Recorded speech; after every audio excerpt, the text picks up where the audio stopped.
Daniel Winton, and thank you for joining us again for Sphere of Influence People You Need to Know. Our mission is to facilitate meaningful discussions with people who shape industries and communities through engaging interviews and thought provoking content. We strive to provide our audience, you, with actionable insights, expert advice, and valuable connections. Sphere of Influence seeks to be a trusted resource for individuals seeking to expand their knowledge, network, opportunities on their personal and professional journey. And oh, do I have someone special today? What is one of the biggest fears that we all have is speaking and trying to do that right. And another thing is, how do we make sure that we stay healthy in our journey as business owners? So we're going to have someone, Versandra Kennedrew, is going to come up and speak with us today, and you're absolutely going to enjoy it. As a matter of fact, no more talking for me. Let's bring Versandra up.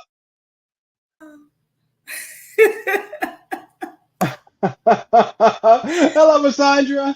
Hello, good morning, and thank you so much for having me here today on Sphere of Influence. This is going to be a powerful experience here today.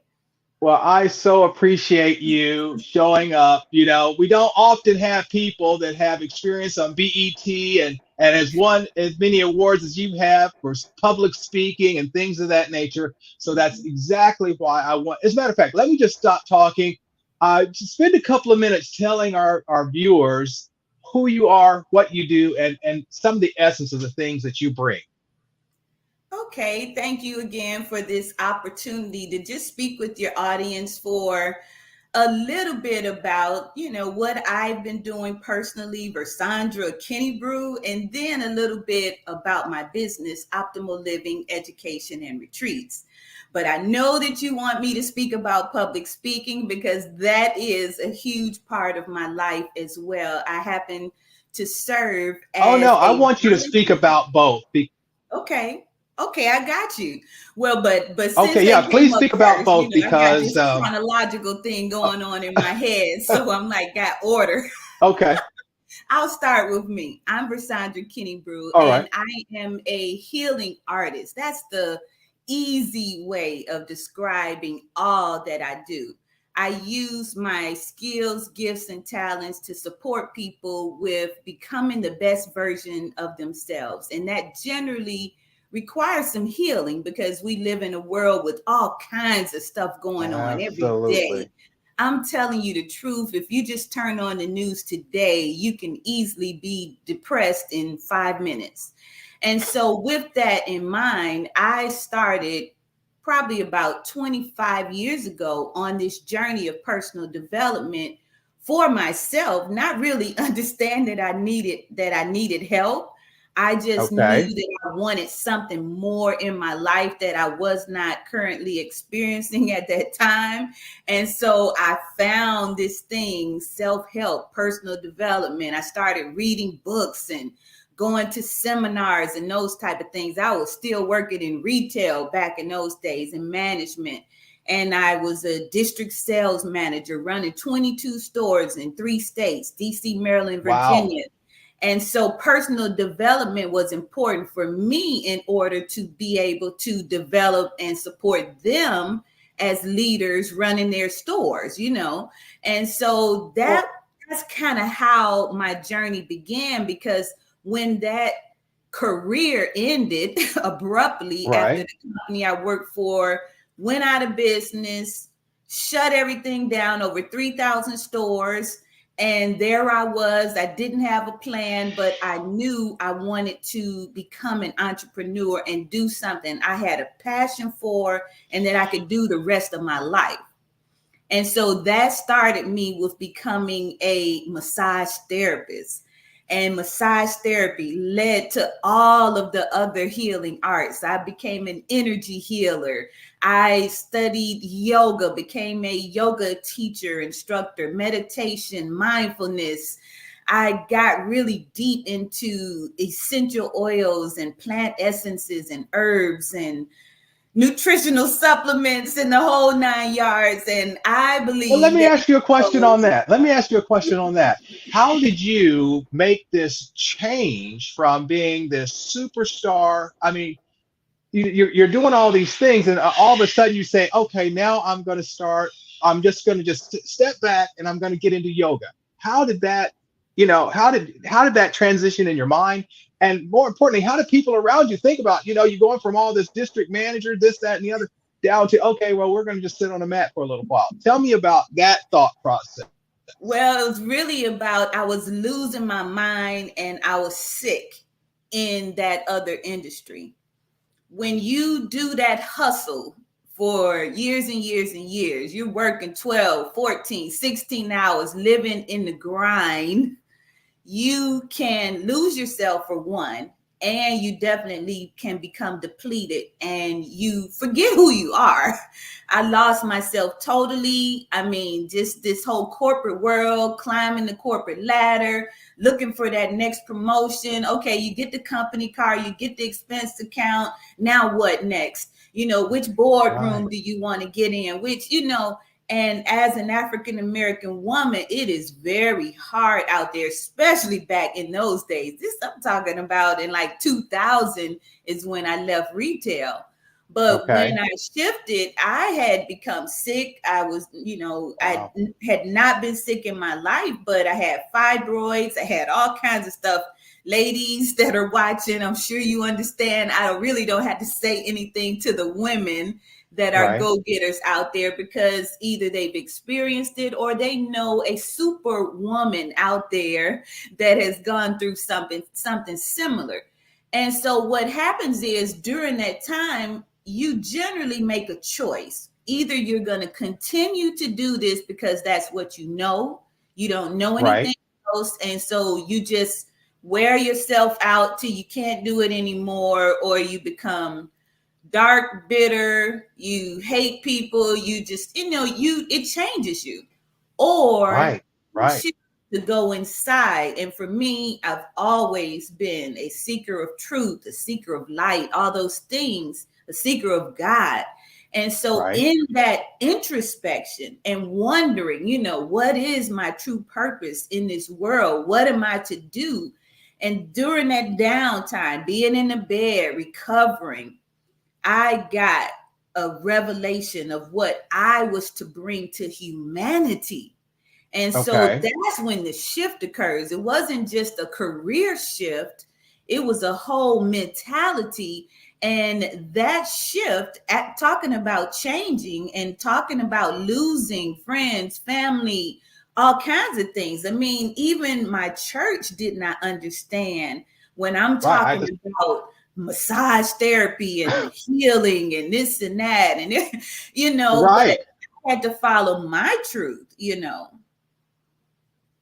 Thank you for sharing that because Yeah. that is, we are always, you go on the internet and you'll see you've got to go for it 24 hours a day, 7 days a week. It's not 100%, it's 300%. Yes. And people are working themselves into an early grave because they don't listen to their body, they're not listening to themselves, and they're so Absolutely. worried about what their friends and family are going to say about what they're doing. But there Yeah. is a such thing as quality of life. We only have a certain amount of heartbeats on this planet. And how do you want to spend that is very, very important. So, what I'd like to do is I want to hear about your business, the optimal living. I want to spotlight you for a few minutes so you can kind of tell people about how to get a hold of you, about the company, and different things of that nature. Yes, yes.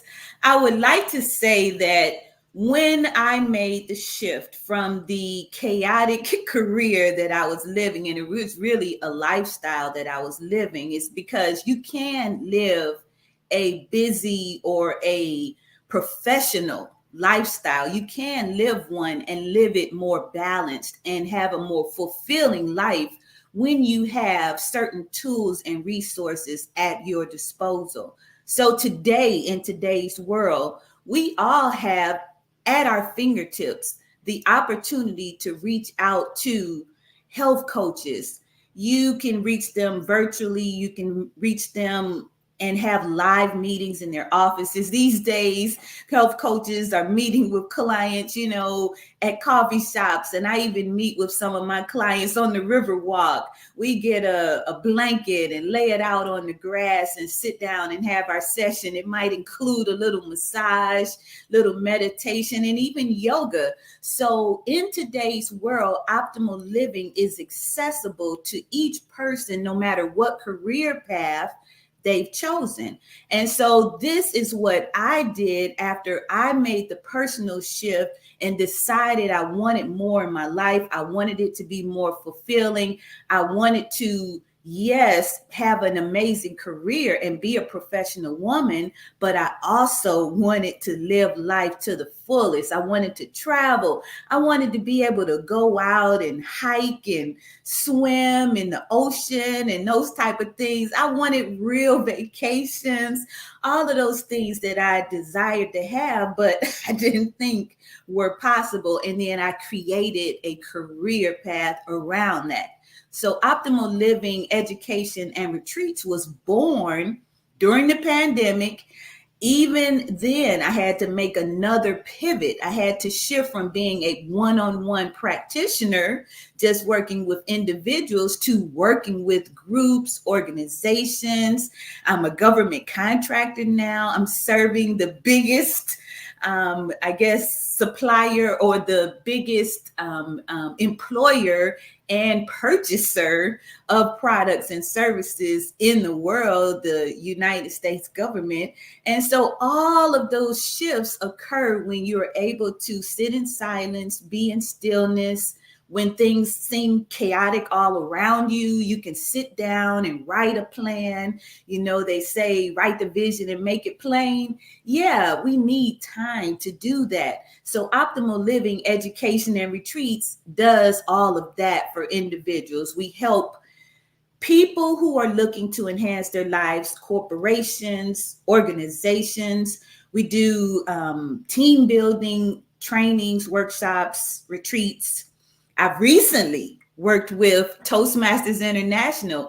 I mentioned that that's one of the things I do in a volunteer basis. It seems like it's another full-time job, but I serve as the program quality director for District 14 Toastmasters in Georgia. Okay. We take up half of the state of Georgia. It's 230 clubs, over 2,400 members. And so I and my team provides the training and development, the conference, the district executive committee training, all of that all year long. And then next year, I will have the pleasure of being the district director for a full year. So I'm saying that to say I get to mix the skills and talents and everything from my business. I bring them into my Toastmasters experience, and vice versa. From my Toastmasters experience, I meet people from around the world that I get to do business with. My mentor this year is in South Africa. I met him in the Bahamas at a Toastmasters conference. And so I have created a lifestyle business. Hold on, Versandra. Yes. You're taking all my questions away. First of all, I want them to know how to get a hold of you. Tell them, how do I get a hold of Versandra?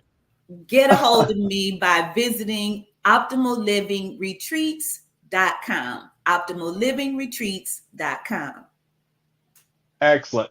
All right. Now, so being in the health industry, that led you to government contracting, which then, now, okay, we can probably see where that may join, but how did that get you into public speaking? How did those two things, or actually three things, connect themselves? I am so glad that you asked. And I have the funniest way to bridge this, and I'm going to try to make this short and sweet. But let me tell you. We got time. We got time. Let me just tell you. I told you, we don't have a whole lot of people from BET stopping by, so please take some time. Okay, listen. I'm gonna say this, and I'm not trying to be funny, but I laugh sometimes because sometimes it helps you from crying or going to a deep place. But listen, Okay.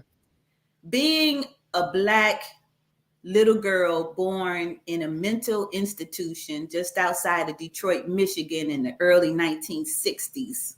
Wow. I want to give you that picture first Okay. and then Okay. bring you up through my career and help you to see the challenges that I faced get into Okay. that. Having mental illness in my life daily, Okay. having, you know, trauma. I mean, police, knives, guns, a lot of stuff in my life daily, and pushing through that in order to be successful, no matter what, beyond whatever obstacles I had to Wow. face, I pushed through. So, not to, have a sad story that I want anybody to feel sad for me or anything, because so many of us, I've learned this through my homeless advocacy, because on this journey, I became homeless and everything. So Wow. was no fairy tale story here. This is Right. real. But the reason why public speaking came about is because I did learn that I had a story to tell. After Okay. overcoming homelessness, one of my clients, one of my massage therapy clients, in fact, was a literary professor. And she told me if I didn't tell my story of being an entrepreneur, overcoming homelessness, being homeless while being an entrepreneur for a Right. year, and being able to manage that and still learn how to thrive with all kinds of crazy things happening around me.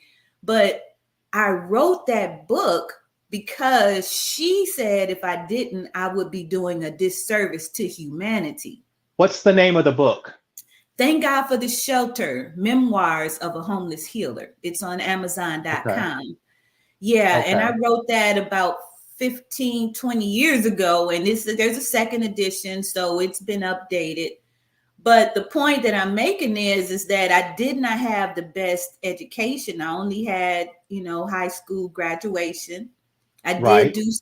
I did go back to get an associate's degree, like maybe 15, 20 years after I was supposed to be out of Hey. college. And Okay. I did go back and study mental health because I wanted to understand how people got to these various places. How do you become homeless? It's not Right. just about not having a home, and there's so much involved. So social justice became a big thing for me, and so to Okay. share those type of stories, to be able Wow. to advocate for the less fortunate, I had to learn how to manage my own voice because, like I said, I wasn't very educated. So you can be educated alternatively these days.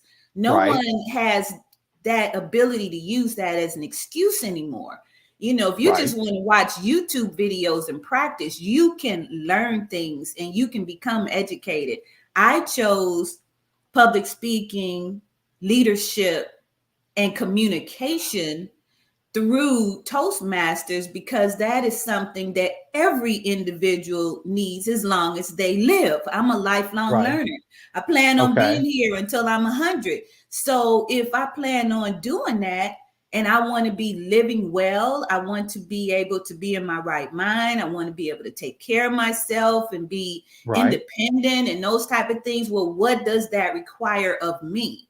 So I began studying those things. And how do I share that with other people? I feel like I'm a natural born teacher of some type because I feel like that's a part of what I bring to every situation. I Okay. found that, as I was speaking about my book, Thank God for the Shelter, I was doing a national tour. I was visiting Right. shelters, transitional homes around the country. And I ran into a young lady and she says, I'm sure your book is very good and all. You seem like a very cool person and you seem like you haven't been through any of the things you talked about. Okay. But what am I supposed to do with it? I can't read. Hmm. This is a grown woman living in a shelter with 3, 4 children. And that she was bold enough, courageous enough to say that to me and to help me to understand the real depthness of the challenges that we face when we're talking about overcoming poverty. You know, poverty alleviation is big in my world and in what, Right. you know, my whole life. So how do you deal that? You first got to go to the mind and deal with the poverty of the mind, the thinking, spiritual poverty. Okay. Then you go into helping people to, once they open their eyes and they can see infinite possibilities. Once you get to that point, then the sky now is not the limit. But until Right. that point happens, things like having a coach, things like attending workshops and experiences, retreats. I love doing women's circles and women's events, empowerment, Wow. where you just bring women together and they're sharing stories and information. I'm coming up very soon. You probably have this as a question too. Maybe I should hold this back and Well, share. let me break in here for 1 second because um, when you're listening to interviews and sometimes you just wish that the interviewer would just be quiet and let the person talk. And this is one of those stories, and I so appreciate the rawness of this story Mhm. because I'm learning things that even today that I didn't even know. So how let me just see if I can put the words together. We're all, we put these suits on every day, or we put our best face on. And again, the way we're told is that we got to drive, we got to drive, we got to drive, we got to push, we got to push, we got to do all these things Mhm. to be successful, and then Right. you fall down. Mhm. Can you tell us a little bit, because we only have like 4 or 5 minutes, but how do you make that journey from the dark into the light? How did you just not give up? Yeah. Yeah. That's really why the book is entitled "Thank God for the Shelter," is because it was, and then the shelter is really not even about the time of being homelessness. The shelter is the shelter of peace, a Right. shelter of quiet and tranquility, a place where you can be safe and secure and covered. So Okay. that's really what the book is about. And when I consider that, that is what allowed me that I just happened to be in a transitional home for women when I discovered that safety, that shelter. But the shelter was not a building. That Okay. shelter was the Spirit of God, just Mm. totally covering me and giving me this place to sit down. And I started journaling in the Okay. shelter.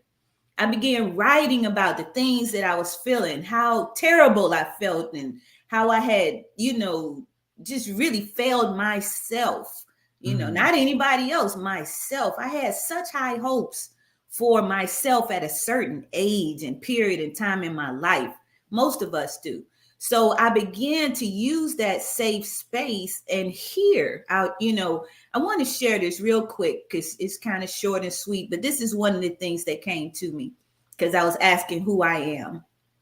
And the Spirit of God said, I am the quintessence of the divine, most perfect of all creation, with power to produce at will seeds that multiply like ripples in an ocean.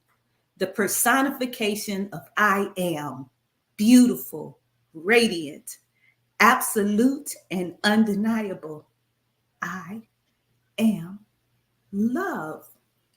Wow. That's what I learned about myself in that dark space. Wow. If love is the essence of who I am, love is the essence of who you are, Daniel. Love is the essence of each person that is watching or listening. Wow. Love is our essence. And when we tap into that love, then we understand it's not about what we look like. It's not about the suits we put on. It's about how are you touching humanity engaging with humanity in a way that's uplifting, empowering, all those things that are good. That's when the world becomes an amazing place to live and love. That's when you start seeing things change. That's when wars end. That's where when people begin to communicate more effectively with one Right. another in their households, on the job, those type of things. So it does require us to have time inside. Yoga brings me inside. It takes me into that sacred space of now. It takes me into this space where I can hear the Spirit of God clearly. I can get my directions and understand which path I'm supposed to take, who's supposed to go with me, which direction, which vehicle are we supposed to take. And as Right. business owners, entrepreneurs, people making a difference in the world, we have got to come out of this superficial, out here putting on a show type of thing, and go back inside to that sacred space of shelter and really hear what we're supposed to be doing so that we can turn things around from what we see on the news into this place of paradise, because it begins right here in our minds. And I don't want to Right. be preaching today, but that's really what it's all about. And that's what has helped me to pivot over and over again, reinvent myself over and over again, and learn how to make my business something that could serve humanity and make the world a better place. Well, let me ask you a question, Versandra. Will you come back? Because, Absolutely, I will. okay, because I need to ask you so much more, and I'm Yeah, sure that our viewers want to hear so much more. But in yeah. 1 minute, because we only have a few minutes left, in 1 minute, can you just give us a little goodbye and just leave us with something? Because I do want you to come back. Yes, yes. I would like to leave you with this wonderful experience to join me and others from hopefully all around the country who are wanting to tap into the art of touch. When you go to optimallivingretreats.com, you will see an upcoming event that begins on November 4th and it goes through January. Every Sunday at 5 p.m., you'll be able to join me on a platform similar to this here, and we will be experiencing the art of touch. I will teach you what I have learned over all of these years as a healing artist, how to use it to enhance your own life and to communicate and become more intimate with your partner. And there's so much to this, so I hope that you will join me. Optimallivingretreats.com is how you get started. Wow. Wow. That's all I can say. That's all I can say. I am so thankful that you came today, and I'm so thankful that you've agreed to come back. But Yes. so let everyone, we're going to say goodbye to Versandra. Well, not Thank goodbye, you. but just au revoir for now, and we will see Yeah. you later. Okay. Oh my goodness. No excuses. No excuses. I didn't even know all of that. And if you would see the phenomenal works that she is doing, then that story even become I'm shaking right now. I'm literally shaking here. So please like, subscribe, tell your friends about the broadcast. Again, spheres of influence, people that you need to know. I think we just proved that today. If you couldn't get inspired by that, I don't know. I don't even know what to tell you. But please come back. But that's all we have for you today.